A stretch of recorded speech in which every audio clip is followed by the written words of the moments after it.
MMO പ്രാണൊക്കെ 10-20 രൂപ കൂടുതലാ.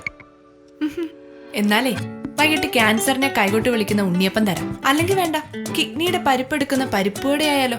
വെളിച്ചെണ്ണ കൊണ്ട് അസുഖങ്ങളോ? വില കുറയ്ക്കാനും ലാഭം കൂട്ടാനുമായി റിഫൈൻ ചെയ്യുകയും കലർപ്പ് കലർത്തുകയും ചെയ്യുന്ന സാധാരണ വെളിച്ചെണ്ണകളിൽ ഉണ്ടാകുന്നു ഗ്ലൈസിഡിൽ എസ്റ്റർ പോലുള്ള മാരകമായ ടോക്സിനുകൾ. അതുമൂലം ഉണ്ടാകുന്നു ഗുരുതരമായ ആരോഗ്യ പ്രശ്നങ്ങൾ. എന്നാലേ ഇന്ത്യയിലെ ആദ്യത്തെ BIS സർട്ടിഫൈഡ് വെളിച്ചെണ്ണയായ MMO പ്രാണയിൽ വില കുറയ്ക്കാനുള്ള മിക്സിംഗ് ഇല്ല, മായങ്ങളില്ല, 100% പ്യുവർ ആണല്ലേ? അപ്പൊ പറ, 10-20 രൂപയുടെ ലാഭമാണ് വലുത് അതോ പ്രാണനോ? പ്രാണൻ. അപ്പൊ പ്രാണ. 50 വർഷത്തെ പാരമ്പര്യമുള്ള ഇന്ത്യയിലെ ആദ്യ BIS സർട്ടിഫൈഡ് വെളിച്ചെണ്ണയായ MMO Prana coconut oil. Free from glycidyl ester, free from adulteration and no refined oils mixing. MMO Prana coconut oil. ഇതിലുണ്ട് നമ്മുടെ പ്രാണന്റെ വില.